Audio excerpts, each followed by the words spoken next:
Okay. Oh my goodness me. All right then. Okay. Very good. Right. Welcome everyone. We're being recorded, but not by me, which allegedly doesn't make a difference.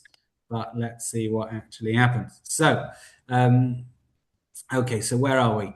We are We're on hopefully. record. We were certainly recording, and we are talking about not the Exodus, but we're talking about a mitzvah which very much relates to the Exodus, and that is, remember? So I'll share my screen if I can, unless it doesn't even allow me to do that today. It's all going pear-shaped. Okay, can everyone see this Tefillin?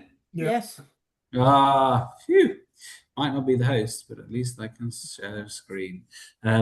Okay, so Tefillin, even though clearly it's a male mitzvah, right? Tefillin is very powerful, and it is it's basically a zecher etzis Mitzrayim. In other words, it reminds us, and it's supposed to remind us of etzis Mitzrayim. Now, start a question 410. Why is it that many mitzvahs are tracked back and related to Yetzias Mitzrayim? Why do we have to do it the whole time? Why is the Exodus something we have to constantly remind ourselves of? You know Because what that's what really put us all together as a nation. I mean? And things were obviously not done properly prior to then. That's true, but why would we constantly need to remind ourselves? Why are there so many mitzvahs that are based off it?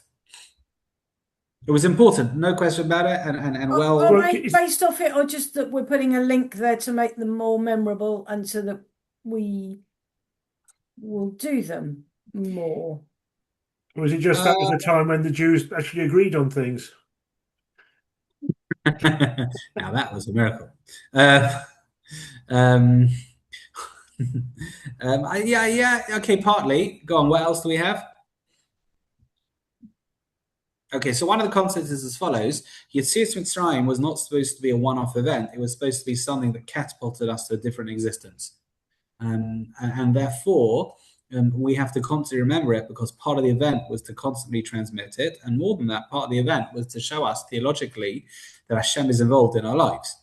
In other words, had it been a one-off, I think we quoted this last week, like just celebrating freedom. What do we call it? Like a freedom narrative. That was the phrase. If it was just freedom narratives, okay, freedom narrative, very nice, grateful, fantastic. But it was a one-off, right? But it's not. It's an ongoing story, because the theological point that Yetzias Mitzrayim made, namely that God is involved, God creates miracles, and God has our purpose in mind, that is something that needs constant refreshing.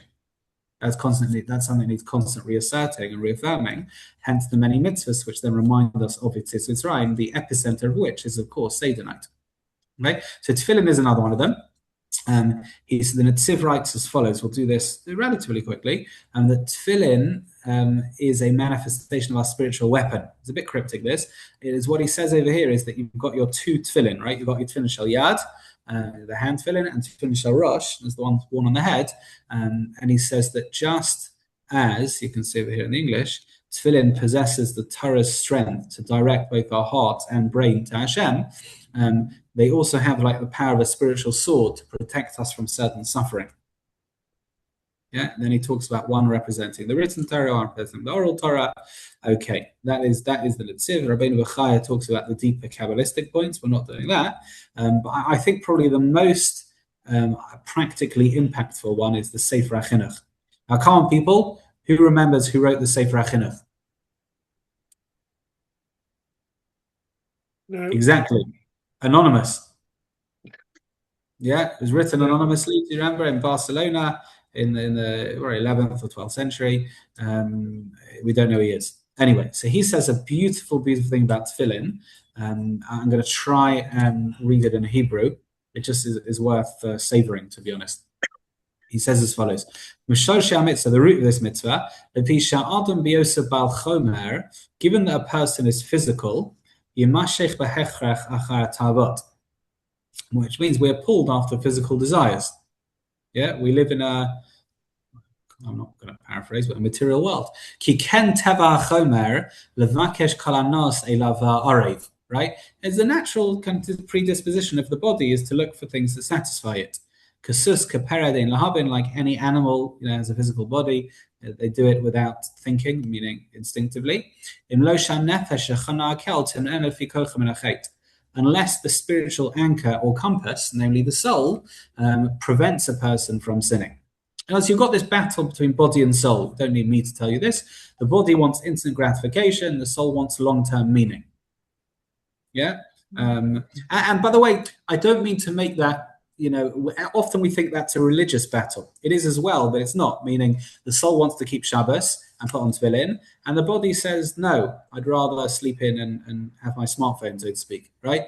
That may be true as well, but even within the physical world, you've got body and soul in terms of short-term and long-term, meaning the body wants to blow up with anger at things going wrong, and the soul says, well, hold on a second, you're better than that. You can control your reaction. Yeah, your body will say, I genuinely believe this. Your body will say, I want to sit on the couch, watch TV, and eat, and be lazy, and the soul will say, go for a run, be active, like grow and get bigger at something. Even though going for a run is not like I wouldn't call it a spiritual activity. Hence, I don't know if you've realised that there are many rabbis who are overweight and clearly aren't running. But point being, that the soul wants long term and the body says no, here and now, and what is it, eat, drink and be merry, for tomorrow we'll die kind of situation. Anyway, so you've got this battle, you've got this kind of polar push and pull between body and soul, and the soul is supposed to be the compass as opposed to the thing being led. Now here's the thing, who's on home territory, the body or the soul? Body. Oh, very good. Yeah, the body. Now, normally, home advantage wins. Normally, right? Given that the body and soul are both placed on the body's home patch, far away from the soul's natural habitat, which is the heavens, the body is normally unable to, the soul is normally unable to shake off the temptations of the body. And therefore, yigbar kochma alei tamid. Therefore, normally the body is constantly in control and it overpowers the soul. Lachein, therefore, therefore, the body, the soul needs many guardians to save it and protect it from its evil neighbor, the body. Again, lest the body overpower and overcome and kill the soul, so to speak. Right? So I'll tell you what these guardians are in a second. But effectively what he's saying is the following. Now, has anyone ever watched any medieval battle films? In other words, where you've got these two armies coming at each other from different sides of the field. Remember that? Yeah, I've seen films, yeah. Yeah, that kind of I've stuff, watched right? Game of Thrones, that sort of thing. That's good enough. I'm thinking more Braveheart, but that's good enough. Anyway, so there's one very important character in that, in that scene where you've got the two armies coming at each other eventually from opposite fields, right? And that tends to be the flag bearer. Yeah. Now the flag bearer is almost a sitting duck because he's not got a weapon normally. But the flag bearer does a very important job, which is it raises the banner, meaning he creates the national identity. You look to your flag, and if the flag is still aloft and hasn't been shot down, right, then I'm fighting for the flag, right? That's what you do. And the flag bearer reminds them that that's us, that's identity. So effectively, the Sefer HaChinuch says the same thing. In other words, you've got this battle between body and soul for who our real identity is, and the flag bearer Hashem apportioned certain mitzvahs to be flag bearers, right? So who are they? So he says over here, Hashem wanted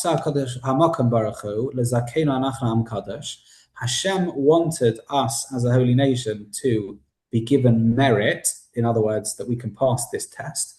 And therefore we've got very strong warriors or flag bearers around us, right? What are the flag bearers that serve as reminders that we are to associate ourselves with the soul and not purely with the body? So here we go. Number one is Laval Nafsik Midivrei Torah Mipin Liyam Valayla. And one is the mitzvah of studying Torah. It's clear, you're lifted into a different zone. Number two is Shnitan Arba Tzitziot Ba'arba. This is a comfort. I can't actually see because my camera is covering it. Yes, comfort sustainu. Number two is tzitzis. Clearly a reminder of other mitzvahs, and we wear them. And the third is mezuzah b'pitchenu. If you've got a mezuzah on your door, it's supposed to be a reminder, right? It's supposed to be a reminder of that we are associating ourselves with Hashem in our souls and not letting the body take control. And the last one, of course, is Tefilin bi'adeinu v'rashenu. It's the tefillin on our hand and on our head, whereby we are saying, look, there's more to us than just body. Now, in fairness, in those days, people used to wear tefillin all day. Right, nowadays we only wear it for the morning, or shacharis, whatever. That's as much as we can handle. But nevertheless, it's still supposed to serve as a reminder. That makes sense? Mm-hmm. Okay, nice. Bit of a low energy, yes. I thought it was quite a nice idea, to be honest. All right. You haven't already started having matzah, have you? Oh, no. No, just checking. I mean, you can if you want. It's not, as long as you're not having it on Pesach, before Pesach starts that day. But anyway. Another minchag, no matzah between Purim and Pesach. Oh, do you do that the whole month? Mm-hmm. Yeah. Oh, nice. I know people have different customs. Some people don't do just from Rosh Chodesh Nisan.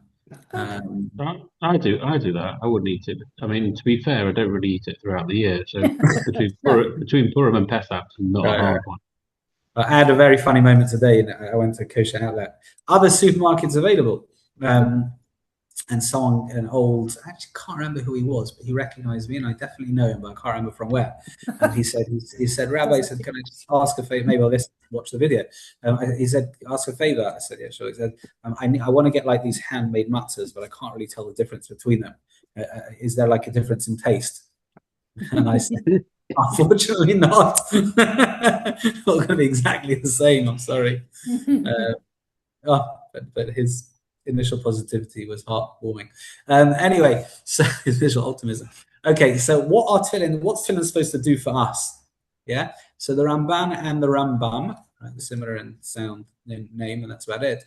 Both talk about the fact that tefillin is supposed to guide our thoughts, right? And it's not just a quick put them on, right? They're supposed to actually do something for us and to us. So he says as follows: the root of the mitzvah is to place the exodus. I mean, that's what inside the tefillin, on our hands and our heads, corresponding to the head and the heart, the seats of our consciousness. It's supposed to have an impact. And the Rambam just spells that out a little bit more. He says tefillin have great kedusha. Anytime tefillin is on a person's head and arm, he becomes humble and fears Hashem. Isn't that interesting? He's no longer drawn after frivolous conversation or negative thoughts, rather turns his heart to words of truth and righteousness. In other words, as we said, tefillin is supposed to be a reminder of the soul. I once had a friend of mine when I was learning in the old city, who walked out of shul had finished, I assume, on a weekday morning, and walked back to his yeshiva wearing his tefillin, which is about 100 meters, no more. And as he walked out, there was a massive group of Chinese tourists who were there. And the person who was leading the Chinese tourists basically turned around to them all and said, look, there is a religious Jew, right? And he had like 100 pairs of eyes following this fellow right across the plaza. And they said, you see what he's got in his head? And they'll look again. He says, he's got a box up there. He says, that is an antenna to God. Nice. Okay. Great. Yeah, exactly. So had he been clever, he could have like like the old AOL when AOL was dialing up. He could have done that and then said, God says to the Chinese group, please give me your money. But anyway, so that was my friend, as they called him, Wolfie, with the antenna to God, which is all very nice. Okay, tefillin, says Derech Hashem, Ramchal, tefillin allows kedusha, meaning sanctity, to envelop us. He says tefillin are far greater than tzitzis. Interesting. Hashem gave tefillin to the Jewish people to draw Hashem's actual kedusha and be crowned by it, encompassing and perfecting our bodies and souls. And the last point I believe we have over here, is that just practically, what should you have in mind? Please God, we should all try and put on tefillin 6 days a week, apart from Yom Tov. And he says a person, when they're putting on tefillin, they should have in mind that Hashem has commanded us to put on tefillin, which have the 4 portions that contain Hashem's oneness, the Exodus, arm corresponding to the heart, and the head corresponding to the brain, to constantly remember Hashem's miracles and wonders that He's performed for us. These show Hashem's oneness, that He has the power over the upper and lower world to form His will. And putting on the tefillin, a person should submit his soul, which is in the brain, and the heart, seat of emotion, and all his drives. That way he'll remember Hashem, reduce worldly pleasures, and fulfill the pasuk, do not be led astray after your heart and your eyes. Okay, that is the intent. And finally, he kind of just brings us home a little bit kind of extra degree. This Rabbi Chiel Michal Stern is a contemporary. He lives nowadays somewhere in Israel. He says that he talks about the fundamentals contained within tefillin, and I've got it over here in the text. And he says it's a mitzvah to put these between our eyes and our hearts each day, and therefore we strengthen our commitment to them.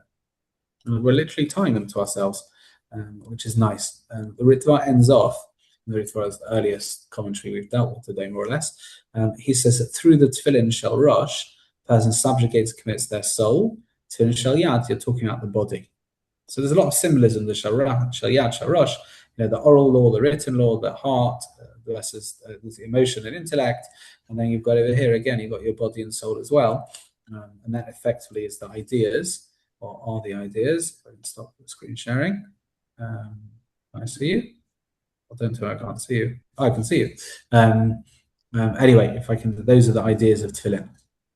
Nice? Sure. Okay, our next share, please God, will be actually you can stop recording. How do you stop recording?